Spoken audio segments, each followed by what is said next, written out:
Olá, viva! Seja bem-vindo a mais um episódio do Eu é Mais Bolas. Este é o número 41 da primeira temporada, 41 se não me falha a memória. Acho que estou certa.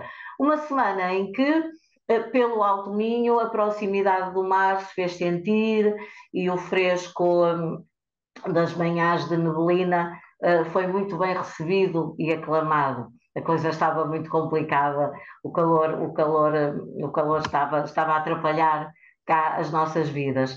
As temperaturas desceram, quase uns 10 graus em alguns locais. E estão a saber muito bem estes dias mais refrescantes, pelo menos nos concelhos do litoral. Não sei que é mais pelo interior, depois José Pita nos dirá. Entretanto, há notícias no atletismo, um atleta do Olímpico Vianense conquistou o bronze. A Câmara da Capital do Distrito afirma que o arranque do novo mercado, como sempre o novo mercado, é irreversível. Não esqueçamos, porém, que falta o visto do Tribunal de Contas. Entretanto, em Ponte Lima, vamos até à tua terra, Zé, prepara-se o lançamento do novo barco de água arriba, enquanto decorre o Arte em Lima. Ponte Lima está sempre com muita atividade. Também por lá já estão abertas as inscrições para participar no cortejo histórico das Feiras Novas. Se for como aqui em Viana, é uma coisa muito renhida. E é assim por todo o Alto Minho, tempo de festas, feiras e romarias, a habitual receita do mês de agosto, com todos os pontinhos do distrito a encherem-se de gente, forasteiros e locais. Mas do que se passa? Então, por cá temos para conversar o José Pita, CDS, e o Hugo Joel, da Iniciativa Liberal. Hoje o debate fica assim um bocado mais para o mesmo lado. Vocês Mais concordarão ou ou menos. não? Se estivesse a Mais ou massa, menos. temos já que não. Vamos Não me ver. parece. Hoje, pelo menos, não há contraditório de esquerda. Vamos ver se haverá algum contraditório. Olá, Zé e Hugo. Vamos então aos temas que escolheram para este Bolas e começo com o Zé Pita, que quer sublinhar a situação de alerta no turismo da natureza. É assim, não é, Zé? Bem-vindo. Exatamente. Isto até é um tema que foi ligeiramente debatido no podcast anterior, mas eu acho que se deve trazer mais à tona e dar-lhe mais importância também devido à zona onde nós estamos. O governo, uma vez mais, declarou a situação de alerta em todo o território continental e bem, devido ao elevado risco de incêndio. É completamente compreensível esta necessidade. Pá, Portugal é ciclicamente investigado, por este tipo de fogos florestais, alguns postos, outros não. É sempre aquela dúvida, mas felizmente também já se apanharam alguns dos criminosos, mas a verdade é que estas medidas que o governo toma para prevenir este tipo de incêndios não podem ser feitas à custa, muitas vezes, de setores de economia, como é o turismo, natureza e lazer, uma das poucas atividades sustentáveis e descentralizadas que estão extremamente valorizadas aqui no nosso Alto Minho. A legislação atual eh, torna-se uma espécie de uma faca de dois gumes. Por um lado, evita o comportamento de risco, por outro, acaba por penalizar de uma forma desproporcional empresas e profissionais que por si já operam com a devida responsabilidade ambiental, formação e até seguros para as atividades que realizam.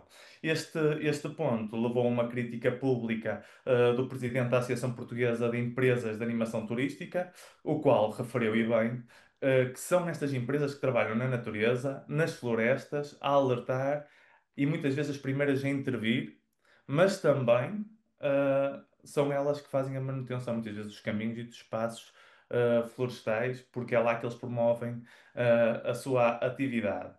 Um, e a verdade é que esta proibição deste tipo de atividades em áreas naturais, sem distinguir aquilo, o que é o profissional, do lazer sem acompanhamento profissional, nestas alturas, acaba por não ser uma política muito inteligente, mas quase como uma política cega e descontextualizada. Porque nós estamos a falar de PMEs ou microempresas, operadores turísticos, que muitas vezes têm grande parte do seu ano feito na altura do verão.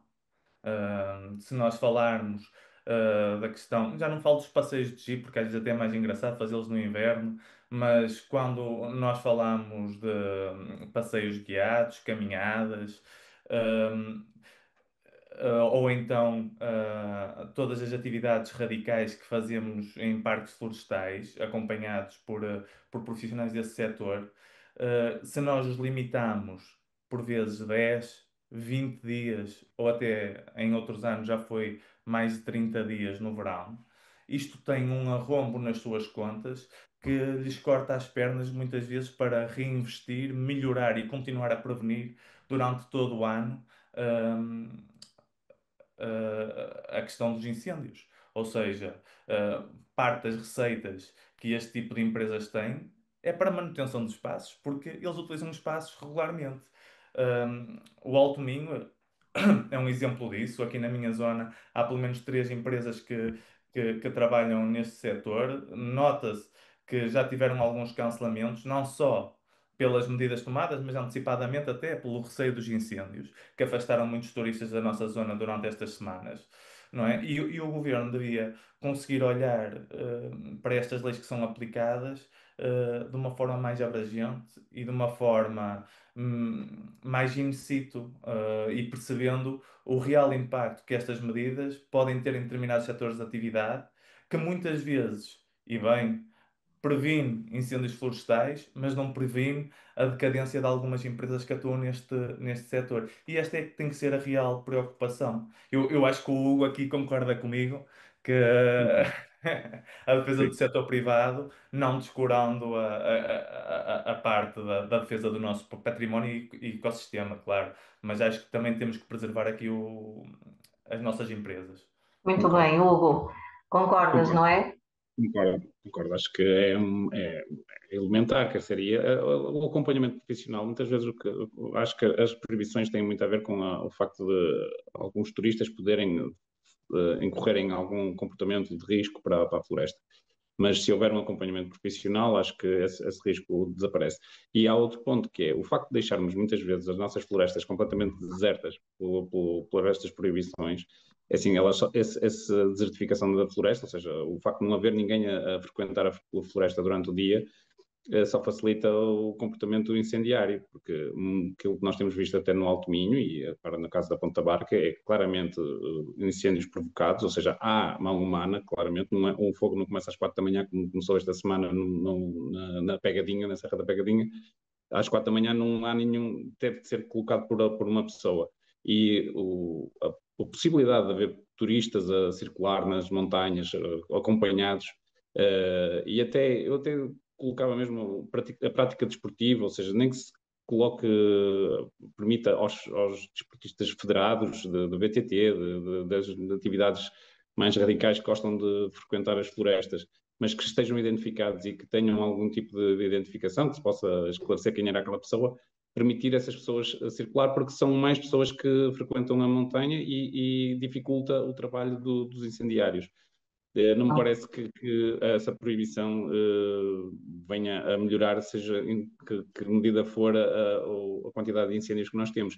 E, de facto, essas empresas precisam de trabalhar nessa fase do ano e acho que de facto, o Zé Pita tem razão. Se lhes tirarmos os melhores meses de atividade turística, fica difícil fazer turismo, ter empresas turísticas aqui no Alto Minho. Claro, claro. Consenso, portanto, podemos falar, ou melhor, podemos passar ao segundo tema, a escolha do Hugo, e que aborda a desertificação do distrito, uma, um dado que fica depois logo bem patente quando temos eleições e mexemos nos cadernos eleitorais, não é? E é por aí que queres ir, não é, Hugo? Exatamente. Exatamente. Portanto, os cadernos eleitorais encerraram e, portanto, para as próximas eleições autárquicas, E os cadernos eleitorais dão-nos uma noção muito clara da evolução da população, principalmente agora que a residência fiscal é usada como residência para efeitos eleitorais, portanto as pessoas têm de votar na área que estão fiscalmente residentes.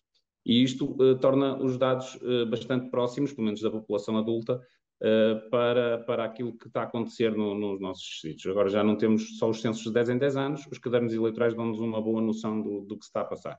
E uma das coisas mais preocupantes, há 3 níveis neste ponto, que é, olhando em termos dos concelhos do Alto Minho, daqui do distrito, vemos diretamente que Melgaço e Monção estão numa situação extremamente preocupante. Melgaço perdeu 5,5% dos eleitores em 4 anos, portanto está a perder a um ritmo superior a 1% ao ano, o que é de veras preocupante para o Conselho. Terá efeitos práticos já nas próximas eleições autárquicas, porque perderá 2 vereadores no Executivo Municipal e passará a ter apenas 5. Mas Monção também vai no mesmo caminho, está com 4% de queda ao ano, 4% de queda desde o último encerramento para as autárquicas, portanto, perda de 1% ao ano, que é bastante significativo, o que me surpreende em Monção, ou seja, não estava à espera de um resultado semelhante para Melgaço, mas não para Monção. E no que respeita à perspectiva conselhia, é um bocadinho esta perspectiva, ou seja, há 2 conselhos que realmente estão numa situação complicada em termos de desertificação e da evolução do processo, ou seja, Melgaço e Monção, mas os restantes mantêm-se negativos, mas com quedas bastante menos significativas, 1%, 0,5%. Monção E também perde, dizia Júlio. Monção também perde. Monção perde 4% em 4 anos, portanto 1% ao ano. Sim, e há um dado positivo, que é Cerveira. Cerveira é o único concelho, já tinha vindo a apresentar-se nos últimos censos, isso já tinha acontecido, e Cerveira continua a crescer em termos populacionais. Pouquinho, mas consegue manter-se sempre num positivo, o que é ótimo.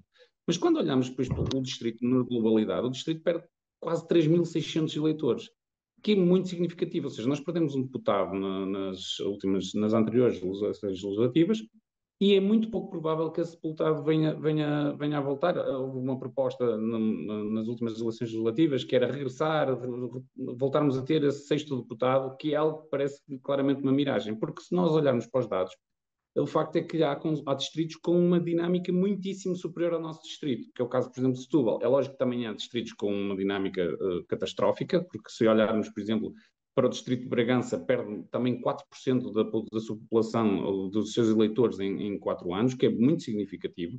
Há vários distritos em queda muito acentuada. O nosso tem cerca de 1% de diminuição um bocadinho mais de 1% nos últimos 4 anos, mas há distritos com 4, 3, vários distritos. Mas há também o Distrito da Guarda com 5,16% de diminuição em 4 anos, que é muito, muito significativo. Mas há distritos que realmente têm uma dinâmica que é impressionante. É o caso, por exemplo, de Setúbal, para o qual nós perdemos precisamente esse deputado, que cresce 11 mil eleitores em 4 anos. É uma dinâmica impressionante do lado do distrito de Setúbal. E só para acrescentar, em termos, olhando depois para as freguesias e para os não nacionais, que é um ponto interessante, eles podem votar nas autárquicas e, portanto, dão-nos uma noção um bocadinho clara do que se está a passar em termos de imigração. E um dos pontos que eu achei mais curioso foi que o concelho com maior dinâmica do Chega, do partido Chega, é também o concelho que tem mais estrangeiros com intenção de votar, que é Valença. E um número bastante significativo, aumenta 300% o número de estrangeiros com intenção de votar. E em Viana do Castelo, a freguesia que tem também os melhores resultados para o lado do Chega, é também a freguesia que tem o maior número de estrangeiros com intenção de votar, o que é bastante interessante. Até acho que daria um excepcional trabalho para alguém que quisesse fazer na área da sociologia algum trabalho de mestrado, ou até de um componente de doutoramento, porque qual é a motivação para isto? Será que são os próprios estrangeiros que estão a votar no Chega?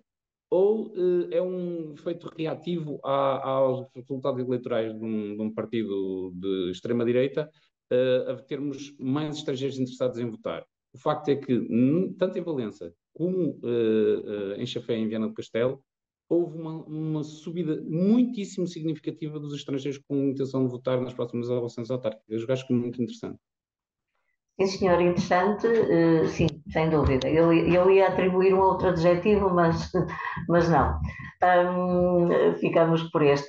Afinal, uma região que até tem possibilidade de dar resposta. O que é que se passa para ficar assim tão desertificada? O que é que nós estamos a fazer? Hugo, o que é que achas? É assim, o que eu acho que está a acontecer é o efeito de desertificação, ou seja, há casos como Melgaço, com pouca indústria, ou seja, um concelho muito distante do epicentro do distrito, e o envelhecimento natural da população, sem rejuvenescer as gerações, portanto, gerações que foram perdidas, há poucos eleitores a entrar e há na sequência natural da vida, ou seja, os óbitos vão acabando por diluir a população. E esse efeito é exponencial, é crescente ao longo dos anos, ou seja, à medida que a população é cada vez mais envelhecida, há menos atratividade para os jovens e este efeito de esclerose social é exponenciado, é cada vez mais rápido, e é isso que está a acontecer em Monção, em Melgaço, peço desculpa, que 5% é 1% ao ano, é muito significativo. Estamos a falar de um concelho que arrisca-se em 50 anos a perder mais de metade da população, e não há dinâmica económica que sobreviva a uma queda populacional deste género, o que faz com que os jovens também queiram sair, e isto é um efeito de bola de neve, ou seja, não Ah, há forma de controlar este efeito. O interessante nisto é ver conselhos que, apesar de terem também uma população envelhecida, conseguem ainda assim travar esta desertificação com o crescimento industrial, ou seja, e a atratividade para os estrangeiros. Isso também é interessante, que é ter depois gente que vem de fora para tentar fazer substituição de gerações. Mas quando esse efeito de crescimento económico industrial não existe nestes conselhos, o que se nota é isto, é uma desertificação muito violenta, uma queda muito acentuada da população. Isto tem consequências também naquilo que se falou na semana passada, mas tem consequências económicas gravíssimas para estes conselhos. Zé, concordas? Há receita?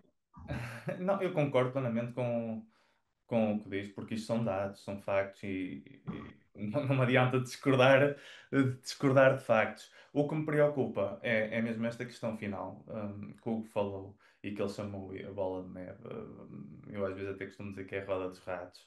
Porque, e vamos focar, por exemplo, em Melgaço, que é por assim dizer, o interior do Alto Minho e que está muito afastado dos, dos demais centros urbanos. Esta perda de dois vereadores, não é uma questão de números. Eu acho que deve ser um sinal de alerta, não só para o nosso distrito, mas também para os diversos atores políticos, no sentido em que menos dois vereadores significa menos pessoas a assumir pelouros, mais concentração de responsabilidades e inevitavelmente mais pressão sobre os diversos elementos que eles têm no executivo. Ou seja, vai ser necessário um executivo ainda mais capaz, ainda mais ágil. Cada vereador, ao assumir mais pelouros, vai ter que tomar decisões mais rápidas, de forma a garantir o desenvolvimento dos diversos serviços, dos diversos segmentos de atuação que vai ter em mãos. Torna-se cada vez mais difícil para os agentes políticos que vão estar a atuar em Melgaço desenvolverem o seu conselho. E, além disso, traz outro problema grave que quando estava a ver as notícias, até foi referido pelo candidato da AD, o José Albano, que é, vão ser menores as verbas transferidas pelo Estado Central para o município, não é? Isto numa altura em que os municípios enfrentam uma, para já, desorganizada e pouco acompanhada delegação de competências. Setores como a educação, a ação social, setores que são essenciais para a permanência não só de jovens, mas de todo tipo de população dos nossos concelhos, pá, vão estar sob uma pressão cada vez maior e vai nos levar à tal roda dos ratos. Vai ser cada vez mais um problema.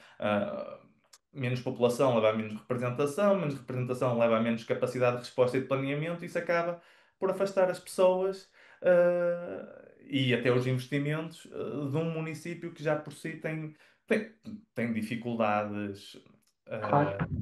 a desenvolver.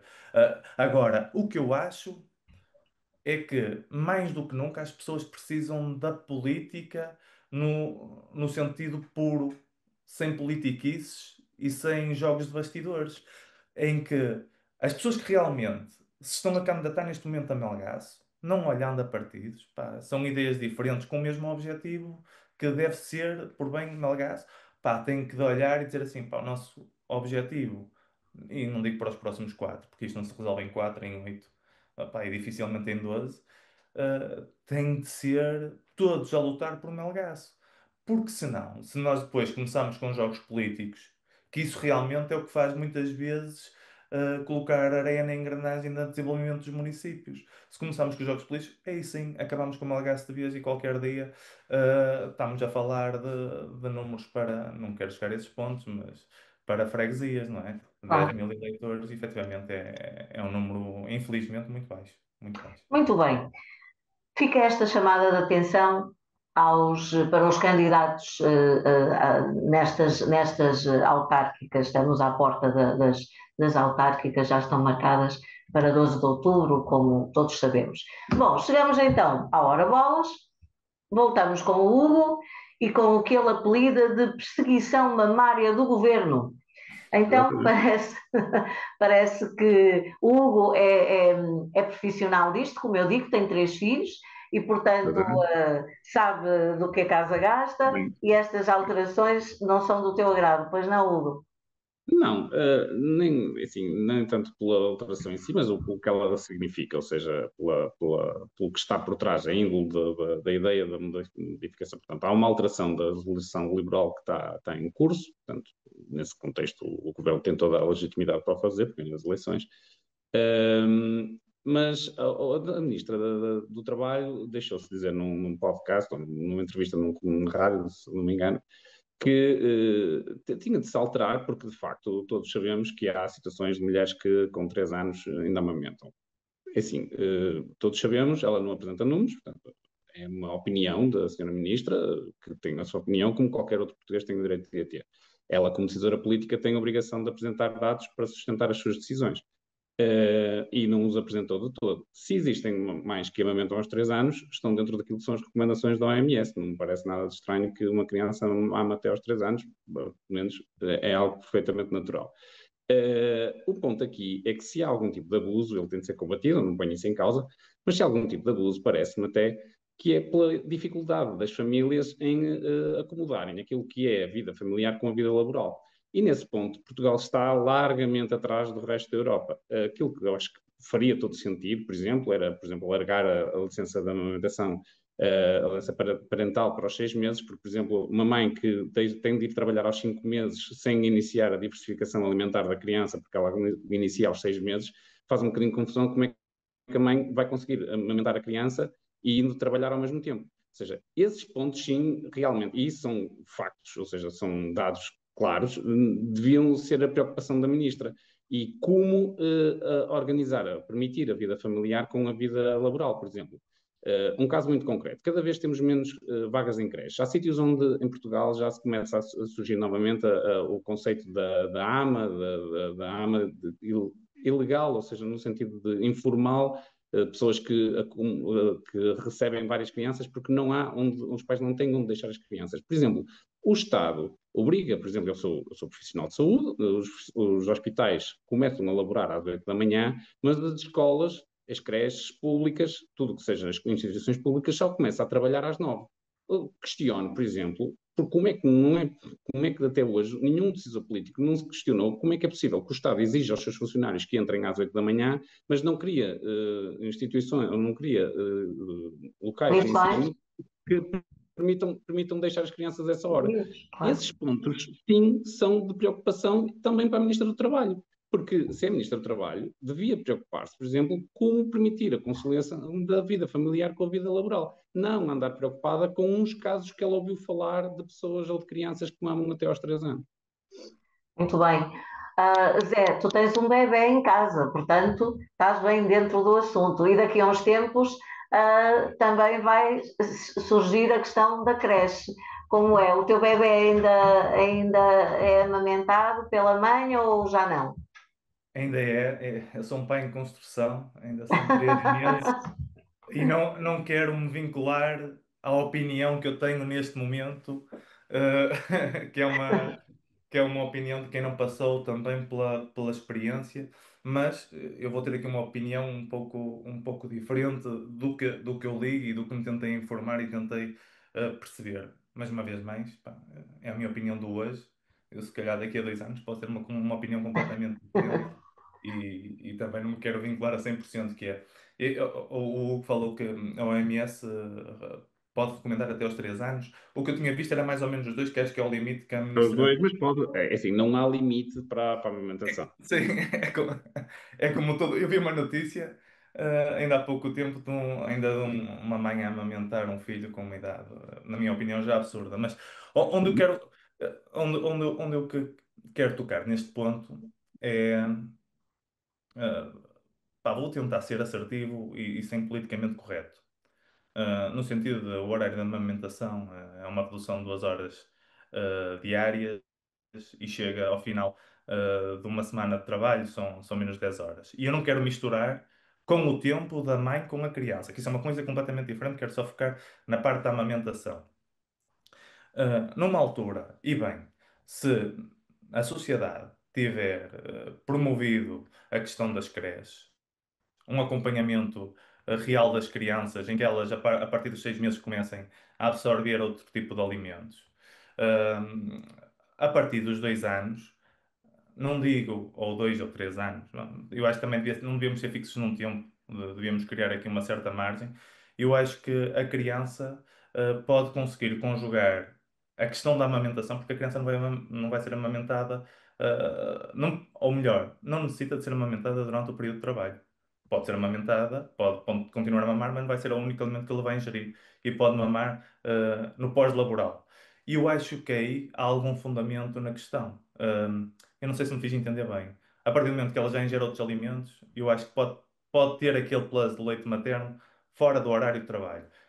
Como eu disse, isto é uma perspectiva que eu tenho agora, não passando por essa dificuldade. Infelizmente, a minha namorada está com a criança em casa e o bebê mama a hora que quer, e quando pede.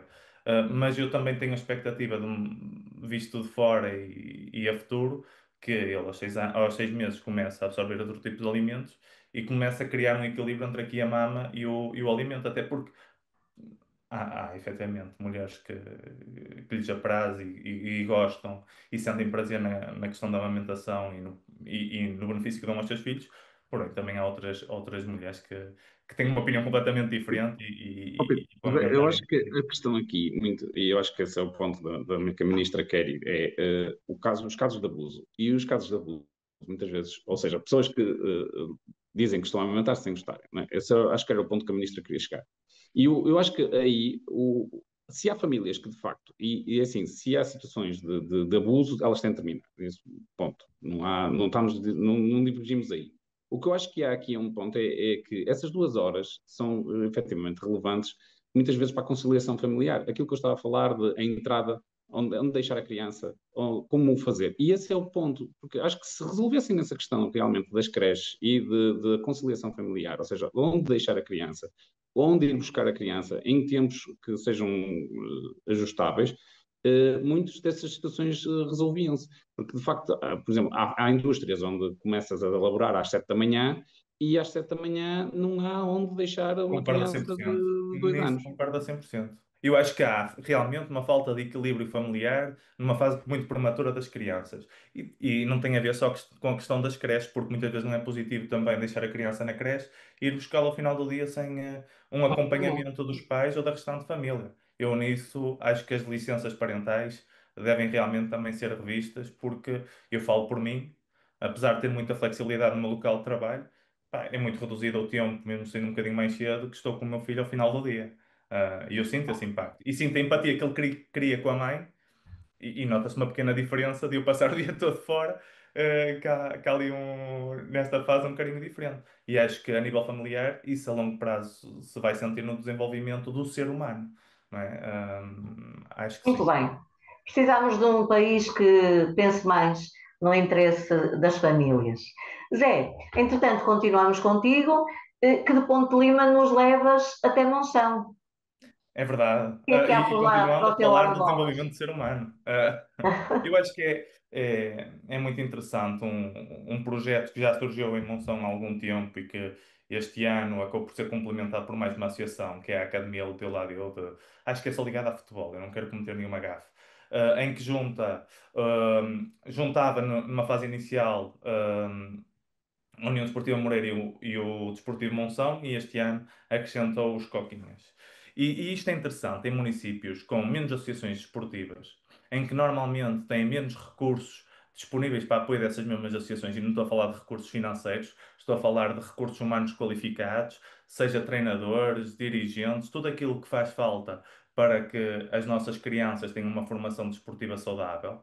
E há aqui um sentido de comunidade e entre ajuda entre estas três associações a fundar esta academia, em que eles distribuem pelas diversas associações diferentes escalões de formação, permitindo assim centralizar, ou seja, centralizar esforços com um único objetivo. E esta questão da Academia de Oladeu na promoção do desporto em Monção, acho que deve ser efetivamente tomada como exemplo. Já foi um projeto que tinha sido realizado há uns anos atrás, nos Arcos de Valdevez, com algumas equipas. Sei que numa fase intermédia do projeto teve excelentes resultados, colocando até equipas em campeonatos nacionais e bastante competitivas.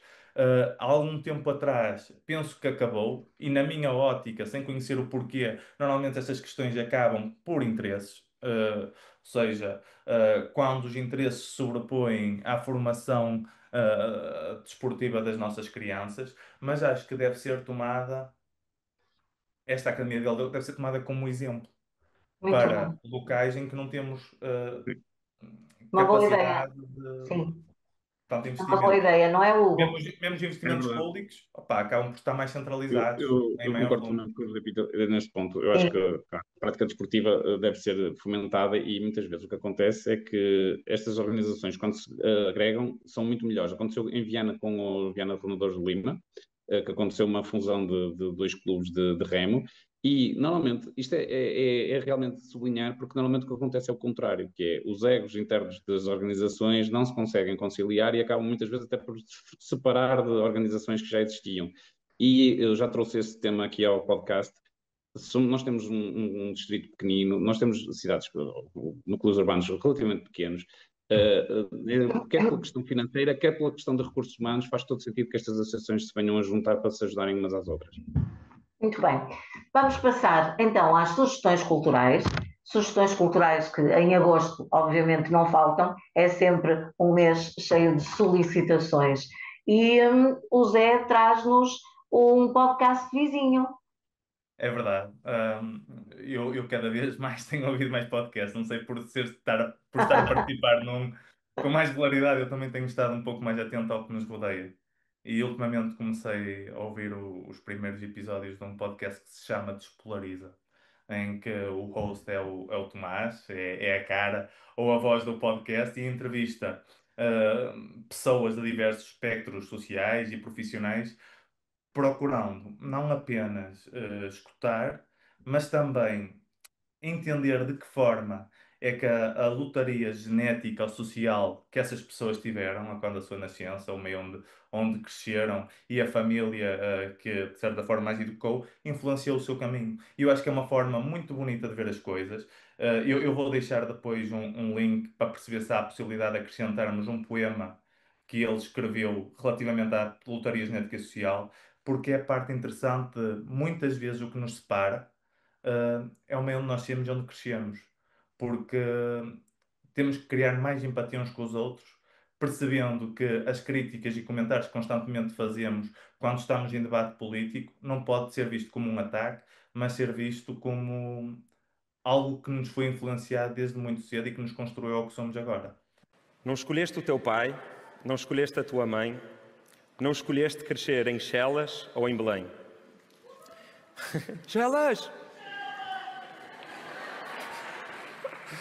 Calhou-te um pai triste, uma mãe deprimida, ou saíram-te pais felizes, apaixonados pela vida? Não escolheste a pobreza, nem crescer cheio de cheta, e garanto que não decidiste ter a pele branca ou preta, exceto o Michael Jackson. Trauma de infância, castigo, recompensa, a mãe na paróquia, o pai de pena suspensa, alimentos nutritivos ou comida processada. Quando pensas nisto a fundo, não escolheste quase nada. E que ideias dominavam as conversas lá em casa? Comunistas, liberais, moderados, libertários, anarquistas, patriotas, wokes, autoritários? Sei que agora te sentes livre, um pensador independente. E até concordo contigo, mas não completamente. São muitos anos a nadar nesse mar familiar dos valores e ideais da cultura basilar. São muitos anos a beber o saber e o dever do cálice particular do microcosmos do teu lar. Então não te esqueças, quando encontrares alguém na rua ou nas redes, nos comentários, e começares a debater e a sentir que eles são otários, relaxa-te e lembra-te, tu podias ser ele e ele podia ser tu. Os dois em diferentes tons sentem-se do lado dos bons. Procura criar pontes, procura a paz mental. Ninguém escolheu o que lhe saiu na lotaria genética e social. Obrigado.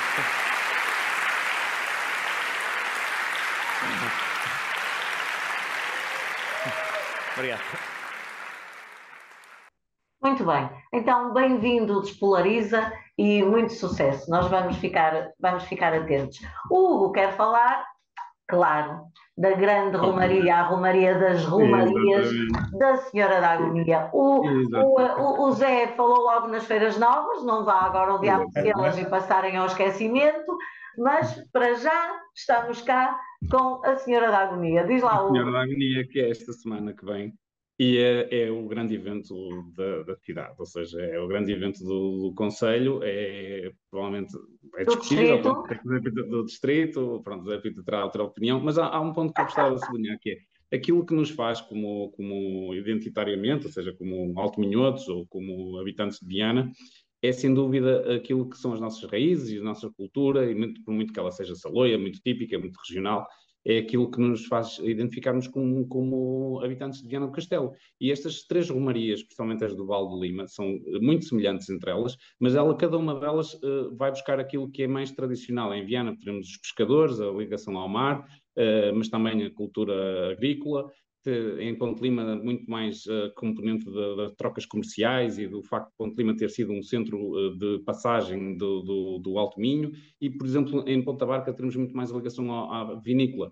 Estas romarias são o coração cultural e identitário desta região e, portanto, fico muito orgulhoso de poder trazer aqui hoje a Romaria de Viana do Castelo, que é a Romaria da Nossa Senhora da Agonia. Muito bem. E as Feiras Novas não ficaram esquecidas, estás a ver, Zé? É verdade, é verdade. Pronto, não Eu vi ficaram Paulo a esquecidas. picar, como sempre. Estão a existir esta picardia, como o Hugo disse também. Pois Aí é. estamos a falhar a nossa identidade conselheira. Pois é, o que é Exatamente. muito giro, é muito giro. Muito bem, ficamos, portanto, hoje por aqui. Esteja onde estiver, venha até Viana, ponha já na agenda as Feiras Novas de Ponte Lima, venha até Viana e viva a incomparável Romaria das Romarias. Começou em 1772, portanto, estão a ver que não é coisa pouca. São 200 e tal anos, 250 anos de histórias e de tradições. Voltamos para a semana. Fique bem.